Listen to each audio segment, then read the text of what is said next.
할렐루야. 오늘 여러분과 함께 큐티로 은혜를 나누게 된 중고등부에서 중등부장을 맡고 있는 김몽준 교사입니다. 먼저 오늘 아침 귀신을 쫓고 시작하도록 하겠습니다. 내가 나사렛 예수 그리스도의 명하노니 내가 나사렛 예수 이름으로 명하노니 악하고 더러운 귀신아 가!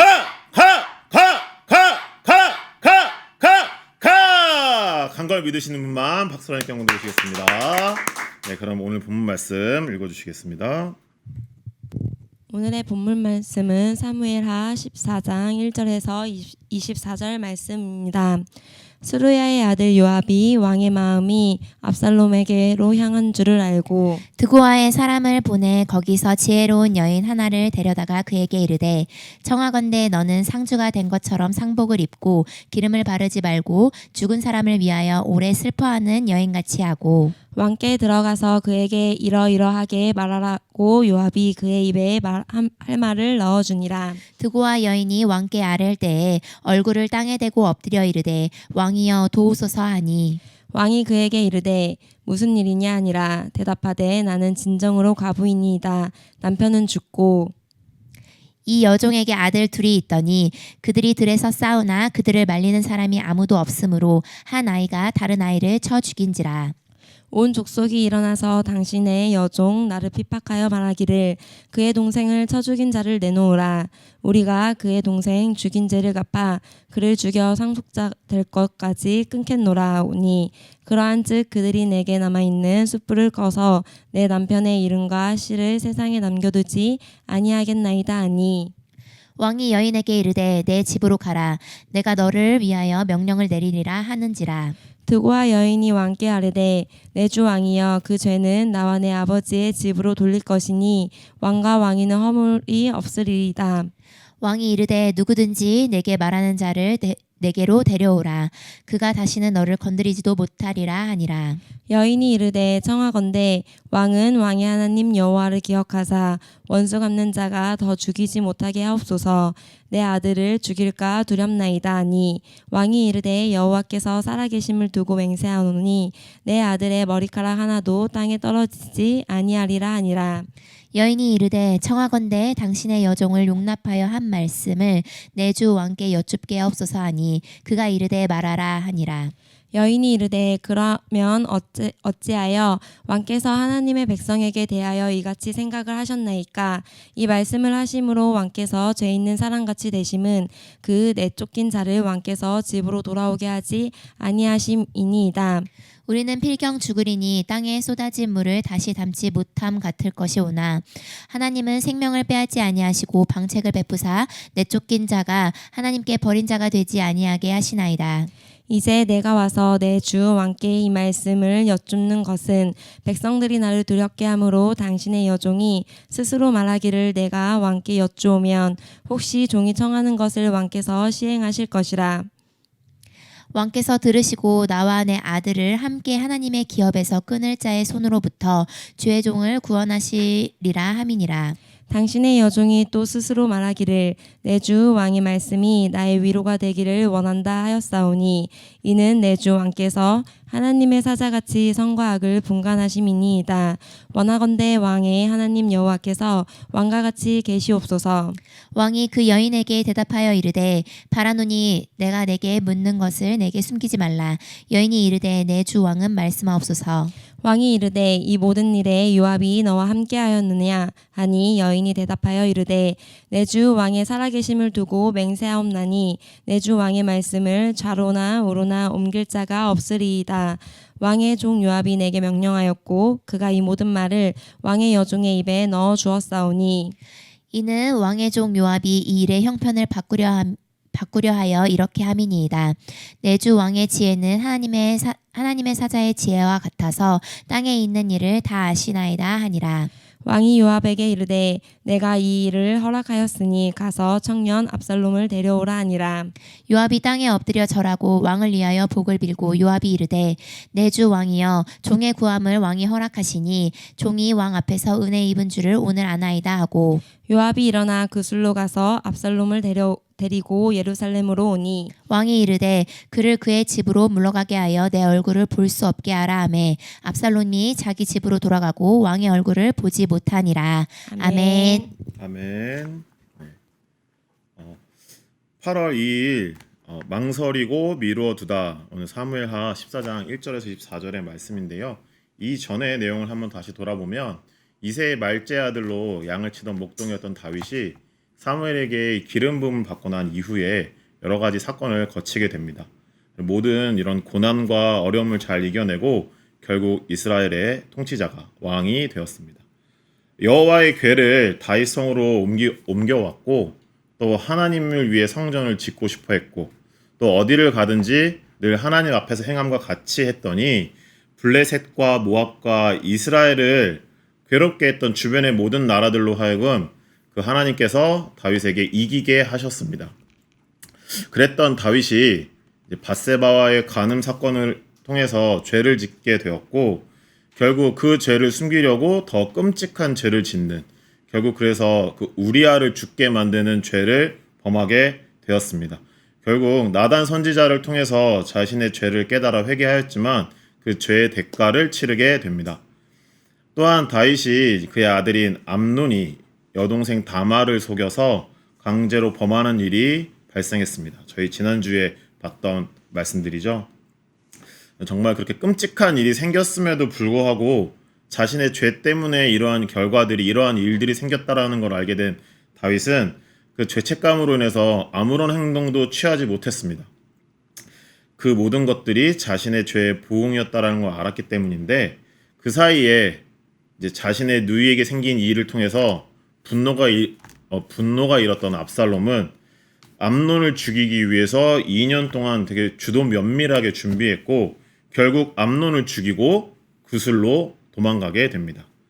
그로부터 이제 시간이 한참 지나고 난 다음이 오늘 본문의 시작입니다. 오늘 본문의 1절에서 보면 스루야의 아들 요압이 왕의 마음이 압살롬에게로 향하는 줄 알고 요압이 왕의 마음을 눈치챘다라는 이야기죠. 시간상으로는 한 2년 후반대에서 3년 즈음이 지난 때였고 이 본문에 나온 내용처럼 다윗은 압살롬을 그리워했던 것 같아요. 근데 그런 마음을 요압 장군이 눈치를 챘습니다. 그래서 드고아의 사람을 보내서 거기서 한 지혜로운 여인을 데리고 와서 그 지혜로운 여인에게 왕에게 나가서 어떻게 해주어야 할 이야기를 이야기해서 나아가도록 합니다. 전 제일 처음에 읽을 때 왜 드고아 지방으로 보냈을까라고 궁금했어요. 그래서 이제 네이버에다가 이제 쳐봤더니 드고아란 지방이 다윗의 고향인 베들레헴에서 10km 떨어져 있는 곳 이렇게 나오더라고요. 아마도 요압은 그 드고아에서 왔다라고 하는 이야기를 여인이 다윗에게 할 때 다윗의 마음이 감정적으로 약간 움직이지 않을까. 왜 우리 그런 거 있잖아요. 나랑 같은 중학교 나왔어. 나랑 같은 고등학교 나왔어. 그럴 때 느껴지는 동질감들이 있잖아요. 그러니까 제일 처음에 여인이 다가가서 그냥 무턱대고 이야기하는 것이 아니라 나와 같은 곳에 비슷한 곳에 살던 한 여인이 나에게 와서 무언가를 이야기한다? 그럼 일단 감정적으로 마음적으로 이렇게 열릴 거 아니에요. 그러니까 그런 것까지도 요압은 계산했던 것 같아요. 그래서 1절부터 3절까지는 저는 이렇게 한 단락으로 묶어놓고 거기에 이렇게 써놨어요. 요압이 기회를 놓치다 라고 써놨는데 제일 처음에 저는 한 번 다 읽고 난 다음에는 내용이 잘 이해가 안 가더라고요. 2번 읽고 3번 읽고 여러 번 읽었는데 읽고 나서 좀 안타까웠던 건 요압이 왕이었던 다윗의 마음을 눈치를 챘더라면 그래서 압살롬과 다윗이 온전하게 하나님의 뜻대로 화해할 수 있도록 도왔더라면 그 우리 마태복음 말씀처럼 화평케 하는 자는 복이 있나니 그들은 하나님의 자녀라 일컬음을 얻을 것이요 이런 복을 받지 않았을까. 근데 이 이후로 보면 사실 요압은 이렇게 드고아에서 지혜로운 여인을 통해서 그 다윗에게 가서 이야기를 하도록 하는 것이 본인의 욕심과 본인의 계획이 있었다라는 것이 후반부에 나오거든요. 그래서 저는 기회를 놓치다 이렇게 써놨는데 4절부터 계속 보면 드고아 여인이 왕께 아릴 때에 얼굴에 땅을 대고 해서 이야기가 쭉쭉쭉 나오잖아요. 저는 4절부터 해서 17절까지를 또 한 단락으로 한번 이렇게 묶어봤어요. 이제 쭉 이제 왕에게 이 여인이 이야기하는 장면들이 나옵니다. 자기가 남편을 잃었고 그 다음에 아들 둘이 있었는데 그 아들 둘이 서로 싸우다가 그 싸우는 걸 말릴 새가 없어서 한 명이 죽고 말았다. 나는 되게 불쌍한 과부입니다. 그런데 심지어 그 한 명 남은 나의 아들마저도 이 남은 백성들이 내 주변의 사람들이 그 사람을 죽인 그 동생을 다시 불러와라. 그에게 죗값을 치르게 해야 되지 않느냐 해서 나의 씨족을 다시 없애려고 합니다. 라는 장면들이 나오거든요. 보시면 7절에 그러한즉 그들이 내게 남아있는 숯불을 꺼서 내 남편의 이름과 씨를 세상에 남겨주지 아니하겠나이다 하니 라고 다윗에게 이제 이야기를 하게 되는 거예요. 다윗이 이렇게 얘기합니다. 걱정하지 말고 너희 집으로 가라. 내가 너를 위하여 명령을 내리리라 라고 여인을 안심시켜 줍니다. 그때 여인이 한 번 더 이야기하죠. 내 주 왕이여 쟤는 나와 내 아버지의 집으로 돌릴 것이니 왕과 왕에는 아무런 허물이 없습니다. 그랬더니 한 번 더 다윗이 이야기해줘요. 누구든지 너에게 말하는 자를 나에게 데려와라. 그가 다시는 너를 건드리지 못하리라 라고 이야기해줍니다. 사실 이렇게 사건이 발생했을 때 그 형을 죽인 동생에게도 분명히 잘못이 있을 텐데 그 잘못에 대해서는 이야기해주지 않고 그래 이렇게 돼서 너의 가문이 끊기게 되었어. 그래서 너에게 이런 어려움이 생겼어. 걱정하지 마. 일단 집으로 돌아가 있어. 라고 이야기를 해주는 장면이거든요. 이게 조금 저는 의아했는데 이제 뒤에 보니까 왜 다윗이 그렇게 할 수밖에 없었구나 라고 하는 게 이해가 되더라고요.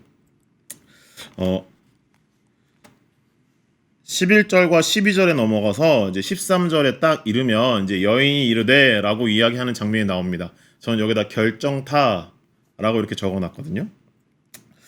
여인이 이르되 그러면 어찌하여 왕께서 하나님의 백성에게 대하여 이 같은 생각을 하셨나이까?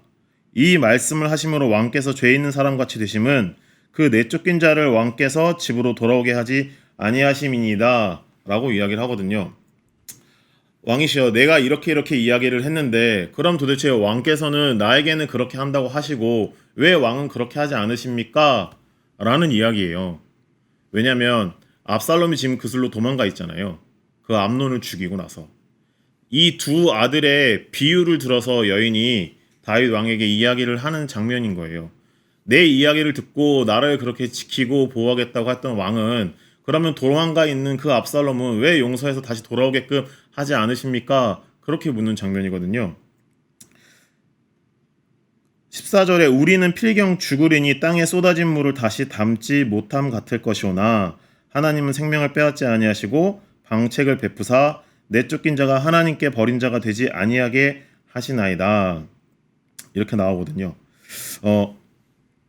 여인이 자기가 과부가 되어서 자기 두 아들 싸움이 일고 그 싸움 가운데 한 명이 죽고 다른 한 명을 그 이스라엘 나머지 백성들이 그의 목숨을 취하기 위해 내달라라고 해서 그 부분을 도와달라고 왔을 때 다윗이 걱정하지 마라 내가 너를 지켜주마 라고 이야기했던 장면들이 이 장면하고 다시 한번 오버랩이 되는 거예요.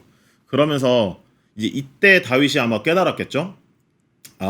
이 여인이 하는 이야기가 사실은 암논과 압살롬에 관한 이야기구나 라고 아마 생각했을 거예요. 저 여기까지 읽다가 저희 이전에 큐티 때 했던 한 장면이 떠올랐습니다. 어떤 장면이었냐면 다윗이 죄를 범하였을 때 나단 선지자가 다윗에게로 와요. 그리고 예를 들어주잖아요. 그때 이렇게 얘기해요. 그 사람이 바로 당신입니다 라고 이야기를 해요. 이 얘기를 계속 읽으면서도 저는 약간 마음이 불편했어요. 그래서 어쩌라는 거야.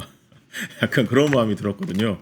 그랬는데 그 나단 선지자의 이야기와 지금 이 드고아의 지혜롭다고 하는 한 여인이 와서 하는 이야기를 비교해 보니까 두 이야기의 차이점을 하나 발견했어요. 나단 선지자가 와서 한 예화를 들고 난 다음에 다윗에게 이야기할 때는 그래서 그 죄진 사람이 당신입니다. 그러니 하나님께 회개해야 합니다. 라고 하거든요. 그런데 오늘 이 본문에서의 내용은 어디에도 다윗에게 회개를 해야 된다는 내용이 없어요. 압살롬을 돌아오게 해야 합니다. 백성들이 원하고 있지 않습니까?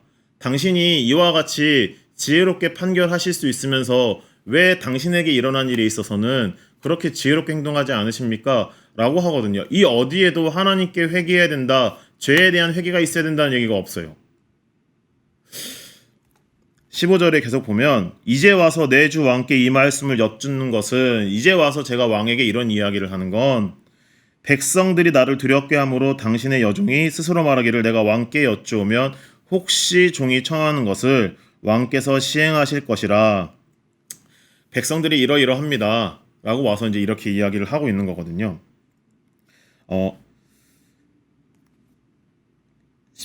8절부터 이제 보면 왕이 그 여인에게 대답하되 이르되 바라노니 내가 내게 묻는 것을 내게 숨기지 말라. 여인이 이르되 내 주 왕은 말씀하옵소서. 왕이 이르되 이 모든 일에 요압이 너와 함께하였느냐.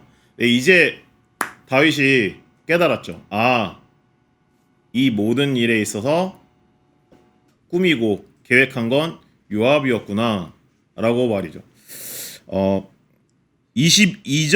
21절에 보면 이제 다윗 왕이 이제 그 여인에게 또 요압에게 이렇게 이야기합니다. 왕이 요압에게 이르되 내가 이 일을 허락하였으니 가서 청년 압살롬을 데려오라 하니라. 이러고 나서 요압이 왕에게 되게 감사하다고 이야기를 해요. 왜냐하면 어찌되었든 왕 앞에 나아갔던 그 얘기가 잘못되면 자기의 목숨이 위태로울 수도 있었고 또 자기가 어쨌든 진행됐던 일이기 때문에 책임과 잘못이 자기에게 있는데 왕이 일단은 허락해 줬거든요. 그리고 자기가 계획한 대로 되었거든요. 그런데 청년 압살롬을 데려오라 라고 하고 난 다음에 다다음 절에 보면 24절에 왕이 이르되 그를 그의 집으로 물러가게 하여 내 얼굴을 볼 수 없게 하라 이렇게 하더라고요. 아니 그 술에 있었어요. 그런데 다시 그래 그를 불러와라 데리고 와라. 그런데 얼굴은 보지 않겠다.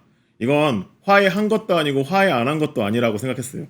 저는 여기다가 화해한 것도 아니고 화해 안 한 것도 아니다 이렇게 적어놓고 이제 곰곰이 생각해보니까 회개 없는 용서와 사랑 없는 화해는 껍데기뿐이구나 라고 생각이 들었거든요. 이때 압살롬은 어떤 마음이었을까요? 자기 여동생이 그런 끔찍한 일을 당해서 그 끔찍한 일을 한 당사자를 아무렇 처리하지 않는 다윗 왕을 봤지만 일단 그 암논에게 너무 분노가 일어서 암논을 죽이고 도망가 있었단 말이에요. 어쨌든 범죄자로 죄인으로 도망가서 되게 두려움에 떨고 있지 않았을까요? 그리고 시간이 지나면서 여러 가지 생각이 들었을 것 같아요. 내가 잘못했지. 지금이라도 내가 왕에게 나아가서 내 잘못을 용서를 구해야지 라고 했을 수도 있고 그런데 더 시간이 지나다 보면요. 아니 내가 도대체 뭘 잘못했어? 아니 내 동생이 그렇게 끔찍한 일을 저지른 사람을 내가 마땅히 죽인 것뿐인데 그럼 내가 오히려 마땅하게 해야 할 일을 잘한 것 아닌가? 라는 마음이 들었을 수도 있고요. 그런데 시간이 지나고 나서 다윗 왕에게 다시 돌아오라는 얘기가 들립니다. 어떤 마음이었을까요? 혹시나 왕이 나를 용서하셨을까? 그런 마음이 들지 않았을까요? 그런데 돌아와서 왕이 자기를 보지 않겠다고 해요. 그래서 오랜 기간 동안 보지 못하게 됩니다.